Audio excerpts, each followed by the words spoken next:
తింటో వీలైతే చూస్తా లేకపోతే ఏముండి అంటలేదు. సుబ్బారావా సుబ్బారావా ఒక ఆవిడ ఎక్కడా ఎక్కడా. సబ్స్క్రైబ్ చేయండి.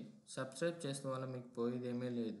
లైక్ చేయండి. లైక్ చేసిన వల్ల మరింత మందికి వీడియో వెళ్తుంది. మీ ఫ్రెండ్స్కి షేర్ చేయండి. చెప్పండి. ఇవ్వాలి ఇవ్వలేదని ఓ దాచేసుకుంటున్నావా? దాచేసుకో. ఆడవాళ్ళు పట్టుకెళ్తారమ్మా మీరు?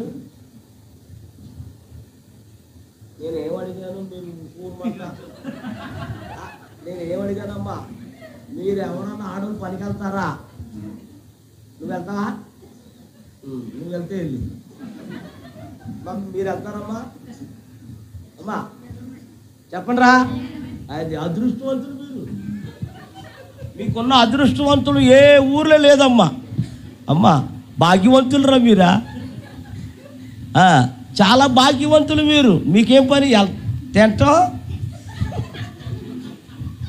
తింటో వీలైతే చూస్తా లేకపోతే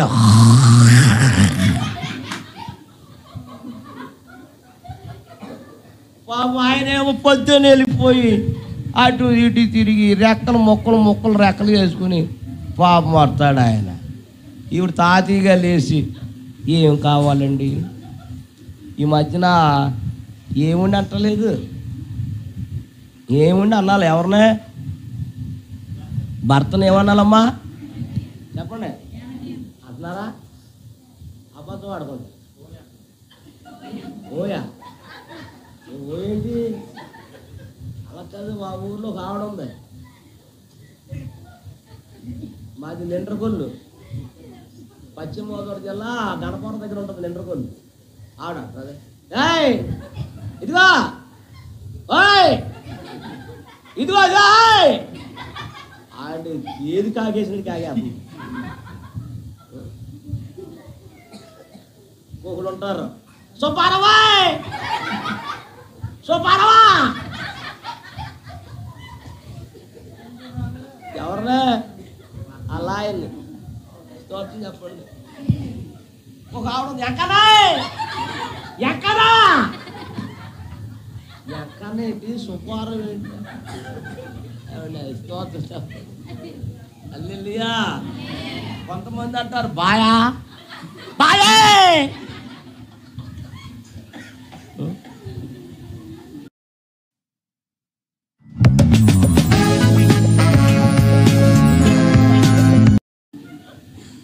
బాయ్ ఏంటి?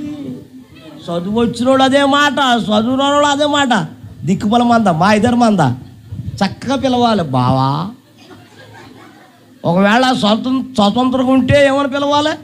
బావ అని పిలవాలి. లేకపోతే ఏమిండి అని అలా అనుకుని పేరెట్టి పిలవకూడదు భర్తని. స్తోత్రం. ఎందుకంటే కష్టపడుతున్నాడు కాబట్టి, ఎవరో నిన్ను మేపుతున్నాడు కాబట్టి. ఎలా మేపుతున్నాడు? అది నువ్వు గేదన్నావు, రాత్రి ఒక ఆవిడ అంటుంది నువ్వు గేదండి సరిపెట్టేశావు.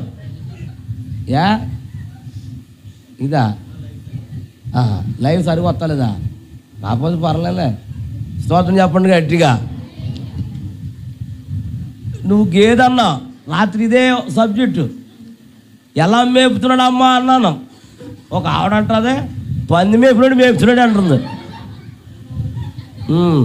దేవుని స్తోత్రం చెప్పండి గట్టిగా. హల్లెలూయా. అందుకనే కోప్పడిపోయి వెళ్ళిపోయాడంట. ఎవరి మీద? చెప్పండి అమ్మా. కుష్ఠరోగం పోయిందా? ఆ రోజే దిగమన్నప్పుడు దిగితే ఆ రోగం ఏమైపోను? ఆ రోజే సేవకుడి మాటకు లోబడి దిగితే ఏమవును? సేవకుడి మాటకు విధేయత చూపిస్తే ఆ రోజే దిగితే ఆ రోగం ఉండేది. చాలామంది సేవకులే చెప్తారు, సేవకులు ఎలాగ అంటారు అని చాలా కోప్పడిపోయి వెళ్ళిపోతూ ఉంటారు. కానీ మరలా ఇంటికి వెళ్ళిపోయాడు. మరలా చూసిందంట చిన్నది.